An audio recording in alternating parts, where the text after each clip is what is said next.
Баршаңызға сәлем бердім. Бүгін сіздер ауылдағы қара шаңырақта қолда тұратын келіннің бір күндік өмірі қалай өтетінін көресіздер. Қазақ тілді каналдың дамуына үлес қосып, лайк басып, каналыма тіркеліп кетіңіз. Ең алдымен таңертең тұра салып, сиыр саууға арналған халатым мен ай киімді киіп, баламды коляскаға салып, сиыр сауып келемін. Мен таңертең және кешке таман әзірше 2 сиыр сауамын, бірақ алдағы уақытта мал басын көбейту ойда бар. Рахат қой, ауылда қолдың табиғи сүті, айраны, майы, құрты, ірімшігі үйден үзілмейді. Видеоны соңына дейін көретін болсаңыздар, осы сауған сүтімді, айран қылып ұйытқанымды, пісіргенімді, май жасағанымды, құрт жасағанымды көрсететін боламын. Сиырды сауып келгеннен кейін таңертең сауған сүтімді кешке таман сауған сүтімен қосып пісіріп қоямын. Сүтімді пісіріп алғаннан кейін үйдегілерге таңғы шайын беріп, таңғы шайымызды ішіп алғаннан кейін орнын жинап, ыдыс-аяғымды жуып аламын. Мені танымайтындарға өзімді таныстырып өтейін. Мен 18 жасында келін болып түскенмін. Қазір 21 жастамын. Аллаға шүкір, 2 баланың анасымын. Күйеуім үйдің үлкен ұлы, мен осы үйдегі ең үлкен келінмін. Жаңа таңертең пісіріп қойған сүтімді үйітіп айран жасау үшін босаған бакалашкаларды бірнеше мәрте жақсылап тазалап жуып аламын. Бұл менің кішкентайым, есімі Мұхаммед. Балапанымды осылай қасыма алып тірлігімді жасап жүре беремін. Ал үлкен қызымды садикке жібердім. Осы аралықта таңертең пісіріп қойған сүтім де суып қалыпты. Суып қалды дегенде енді қатты салқын емес, қатты ыстық емес, қан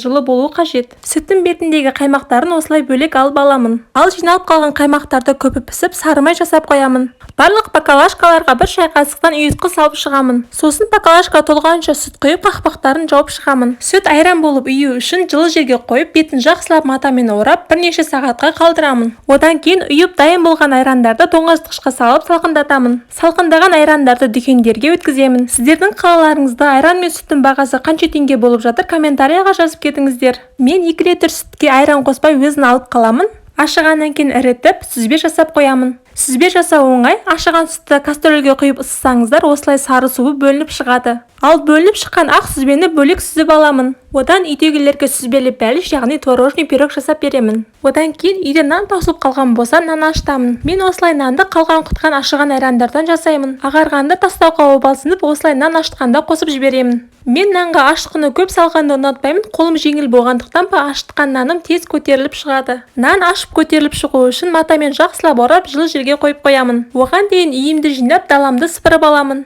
Осы тұста сіздерге өтінішім бар еді. Егер менің каналыма жазылмаған болсаңыз, міндетті түрде менің каналыма жазылып алыңыз. Менің каналымда үйдегі бар заттармен, қолжетімді заттармен жасалатын көптеген дәмді тағамдардың рецептілері бар. Осы видеоны монтаждап отырып, мәссаған мынаның бәрін мен жасадым деп таңданып қалдым. Негізінде әйелдің таңнан кешке дейін жасалатын майда тірліктері көзге көрінбейді ғой. Менімен келісесіздер ме? Комментарияға жазып кетіңіздер. Ескі алты сыпырып болғаннан кейін кешкі малға осылай қатқан нандарды жібітіп қоямын. Біз бұл қатқан нандарды наубайханадан арзан бағаға сатып аламыз. Міне нанымды ашып қалыпты, оны дөңгелетіп противенге салып, бетін жауып, көпсігенше жарты сағатқа қалдырамын. Нанды жасап алғаннан кейін бірден пісірмей осылай көпсітіп алып пісірсеңіздер, көтеріліп өте дәмді болып шығады. Одан кейін кеуіп қалған киімдерді жинап, стиралкаға жуу үшін тағы да кір киімдерді саламын. Кепкен киімдерді әркімдікін өзіне бөліп бүктеп шығамын. Арасында пысықтығым ұстағанда тоңазытқыштың ішіндегі заттардың бәрін шығарып, осылай тоңазытқыштың ішін жуып шығамын. Көріп тұрғандарыңызда тоңазытқыштың ішіне осылай қалың болып мұз қатып қалыпты. Бұның неден қатып қала беретінін білмедім, осылай жиі қатып қалады.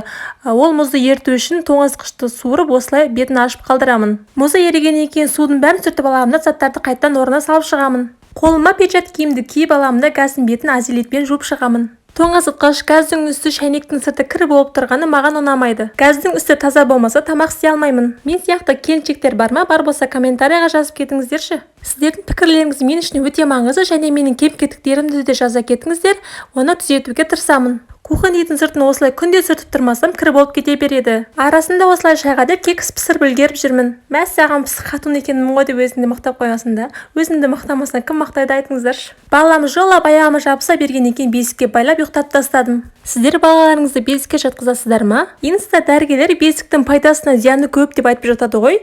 Мен олай ойламаймын. Ал сіздер қалай ойлайсыздар? Комментарияға жазып кетіңіздер. Баламды ұйықтатып алғаннан кейін үйдегілердің түскі шайын беріп, оның орнын жинастырып алдым. Солай жүргенде кеш те батып қалыпты, жылдам кешкі тамақтың қамына кірістім. Кешкі сағат 5-те қызым садиктен келеді, оған дейін тамақ істеп үлгеруім қажет. Кеше ет астым ғой, бүгін жеңіл-желпі бірдеңе жасай салайын деп сорпа жасай салдым. Тамақ істеп болам дегенше қызым да садиктен келіп қалды. Қызымды садиктен күтіп алдым. алдым да шай тамағын бердім. Солай кеште батып қалды, сиыр өрістен түсіп тез-тез сиырларымды сауып алдым. Кешкі сауған сүтімді бөлек ыдысқа сүзіп қоямын да таңертең сауған сүтімен қосып пісіремін. Сөйтіп күйеуім звондап бүгін отырысқа барамыз, дайын отыр дейді. Мен масқара осы түрмен қалай барам дедім де тез-тез боянып киімді ауыстырып алдым. Адам көркі шүберек демекші, қараңыздаршы, киім мен макияж адамның түрін қалай өзгертіп жіберді. Осылай айналып өз-өзіме тамсанып тұрғанда күйеуім ырбыңдамай орамалыңды тағып ал деді да ақ орамалымды тағып алдым. Бізде оңтүстікте сәлемді келіндер осылай салады, ал сіздің қалаңызда қалай сәлем салады, комментарийға жазып кетіңіз.